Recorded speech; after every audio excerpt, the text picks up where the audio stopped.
everybody, my name is Madison-Paige and welcome back to my channel. First off, I would like to say a big thank you to my 100 and something subscribers.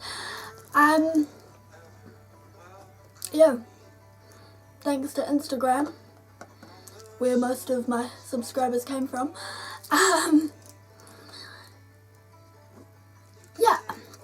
Today's video is going to be a bit intense, a lot like my coming out video. It's probably going to be a bit long and a bit scattered because I didn't really plan out this video like I have some of my others, mainly because I'm filming it earlier than I was planning to. I'm just too busy for the rest of the week to film it, so I'm doing it now. So yeah, just a warning that sensitive topics will be discussed, because today I will be talking about my depression. Yay.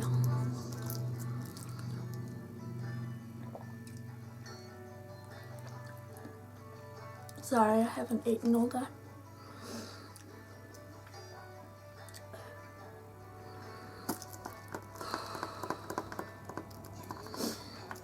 Okay, so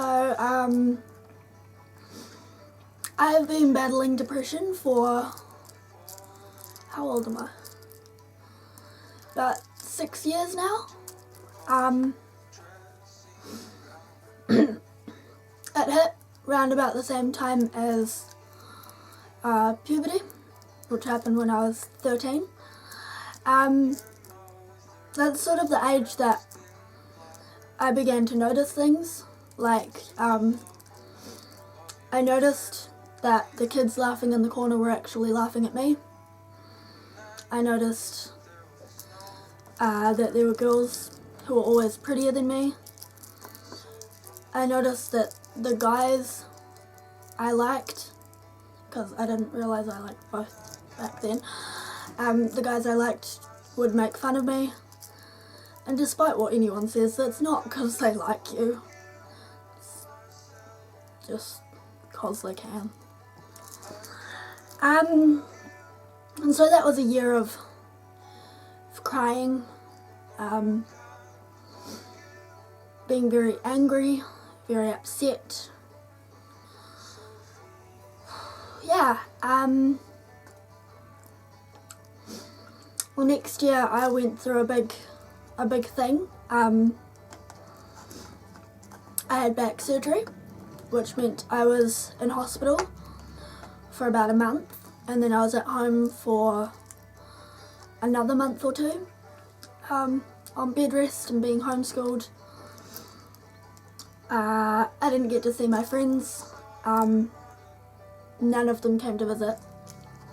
Well, one did, but like,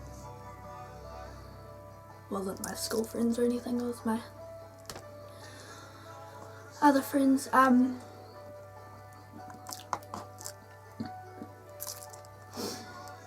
Yeah, that was a pretty big thing. I was 14. It was my first year of high school as well.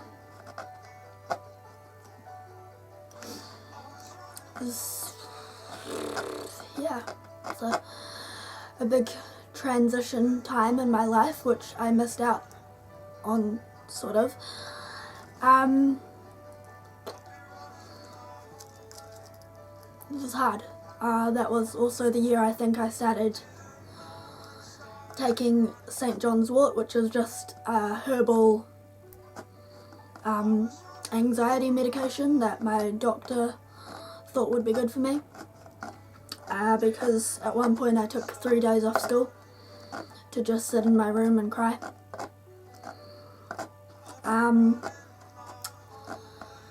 When I was 15, I don't actually remember that year a lot. I just remember saying constantly that I wanted to kill myself. never to my parents. I was too afraid to tell them.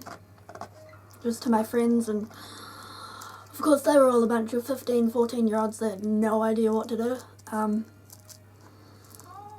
Their advice was something like, well, don't, or just get over it.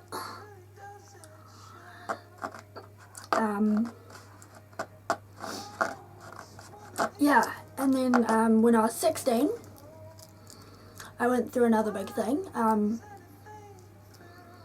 One I'm not quite ready to talk about on camera. But that messed with my head a lot.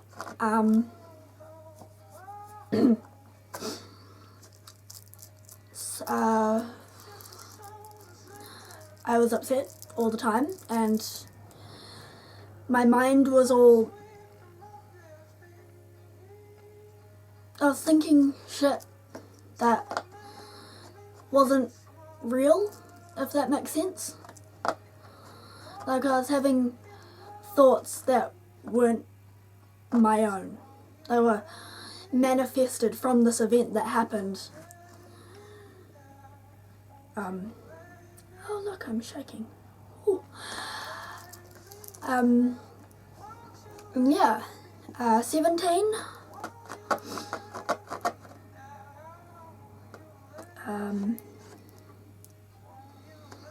17 was an okay year, actually.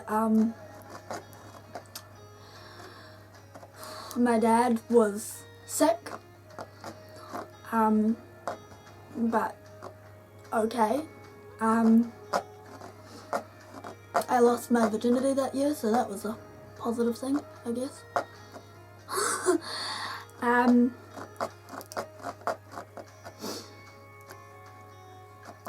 Yeah, 17 wasn't that big of a year, but I do think, that might have been the year that I started to talk to someone.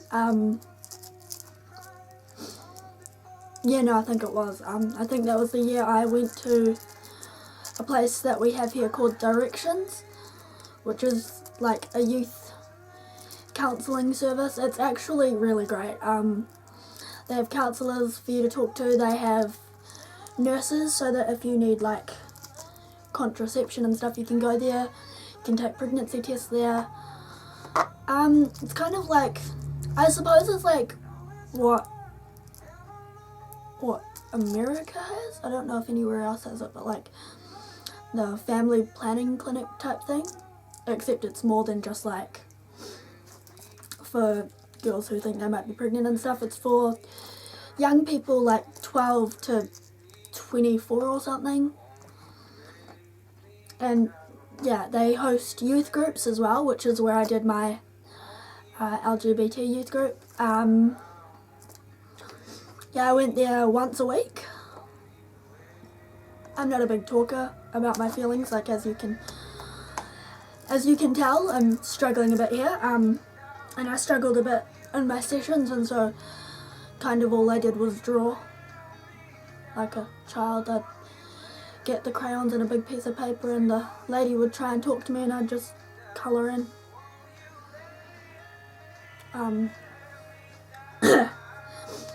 And I think I went there for about 6 months, maybe, something like that, before she said, "Maddie, I don't think there's anything I can do for you anymore." And so she sent me off to the more specialised people that have psychiatrists and doctors and all that sort of thing, and I went there for a while.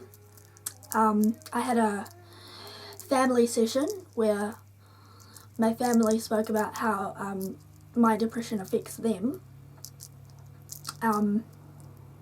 That's when I realised I preferred to talk to my dad rather than my mum, because my mum, it really affected her. And my dad, it affected him as well. I do remember a time when I started self-harming and he saw all the cuts and he broke down into tears.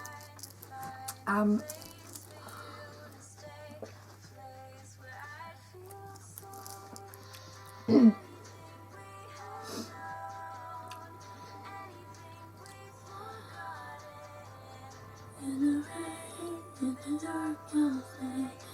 your arms I'll stay. What was I saying? Oh,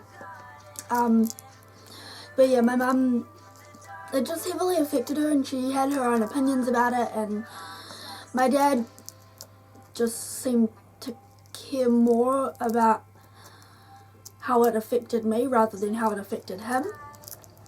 And so I found it easier to talk to him. But yeah, I went there for a few more months, and then my counsellor lady started coming to me at school to make life a bit easier. But at that time I wasn't enjoying school, so whenever she came I was already in a bad mood, either because I was being bullied or because I was failing a class or just wasn't enjoying it. And then they got a doctor involved, and he assessed me, and he wanted me to take a series of tests. One that determined if I have a.d.d. and a.d.h.d, which it turns out I do. I'm not taking anything for that though, because it's not a big a big part of myself. Like, it doesn't hinder my ability to do things throughout the day. I mean, it makes watching me on YouTube probably a bit annoying because I'm always looking around the room rather than at the camera looking at shit that flies past out the window, because it's just how it works for me.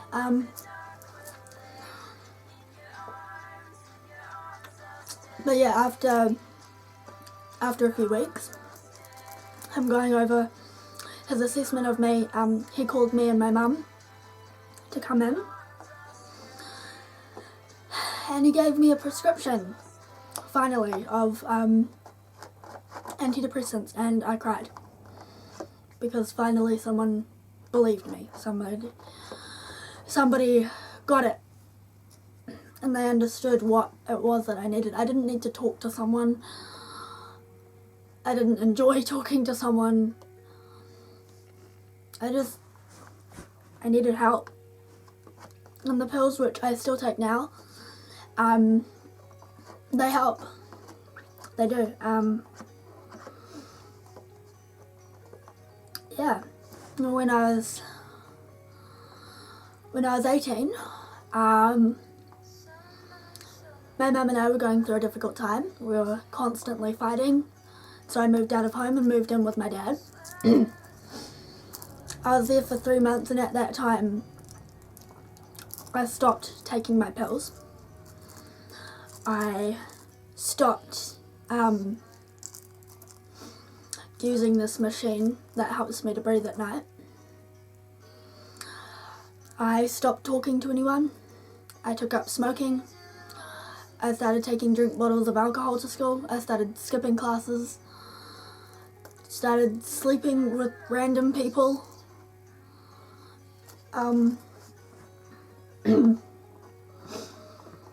Yeah, it was about 3 months that I did all that, and I dropped out of school, and then my dad got sick again, and I took a step back and I evaluated all the decisions that I'd made, and I realised how badly I had fucked up. I moved back in with my mum because my reaction to things is to run away from them, and I didn't want to be around my dad when he was dying. I didn't want to see him descending from who he was to who the cancer made him. I didn't want to watch that, and so I moved home. my mum helped me. I have quit smoking. I haven't smoked since my dad died. I don't drink nearly as often. I'm, as far as I know, in a relationship, so I'm not sleeping with random people anymore. I can't go back to school, not that I would want to. And I refuse to go back on my machine, but I'm better, sort of. As I'm filming this video, I am currently in the middle of a bad like dip type thing. Not that you'd notice, but it's been a couple of weeks now. Still not feeling 100%. My mum has had to take my blade off me, which I used to self-harm. I haven't self-harmed in a while, as you can see. You can't see any cuts at all, pretty much, because my thing wasn't to go deep. It was just to go deep enough to draw blood and do it like really slowly and really long, so that they'd heal up, but they'd hurt for a really long time. And I did that on my arms and my legs. And I did a good job of hiding it for a while, until I just couldn't be bothered anymore. And so people at school noticed, my parents noticed, my sister noticed. She freaked out.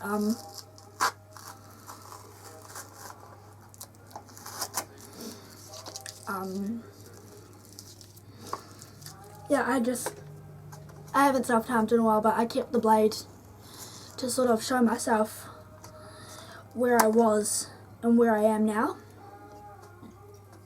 But she's had to take the blade off me because a few nights ago, I think it was,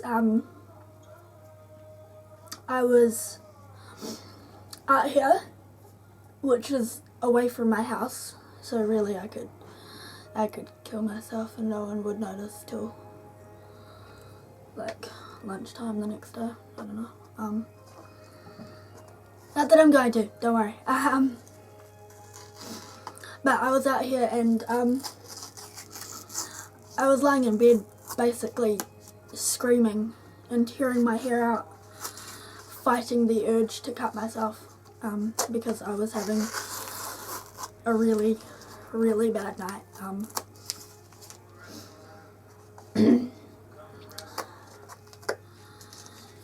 Yeah.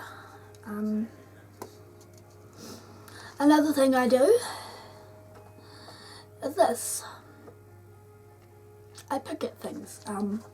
My skin, which is why I'm constantly wearing plasters. It gets worse as my depression does, or my anxiety. It's like a little tick type thing.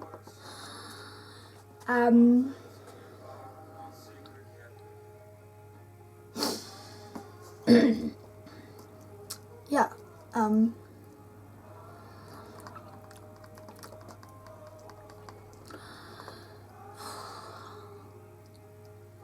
have no idea where I am. 19 is how old I am now. Yeah, still taking my meds. Haven't cut in I don't even know how long. But it's been a long time, so that's a good thing. I no longer smoke. My dad died.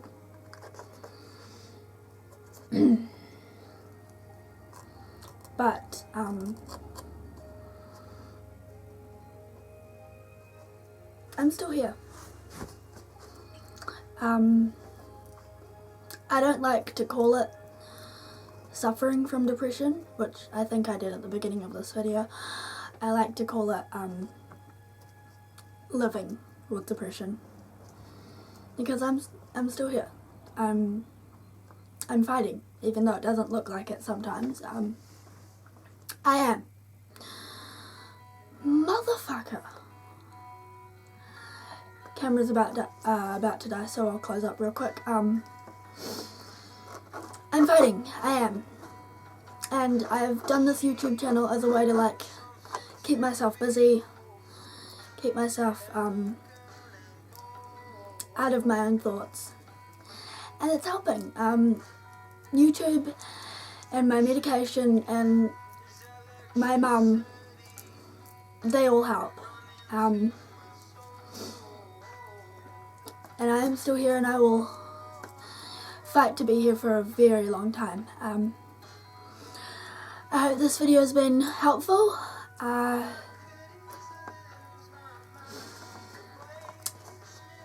Yeah, if you liked it, like, comment and subscribe. I love you all. Thank you so much for watching and subscribing. Peace. Bye.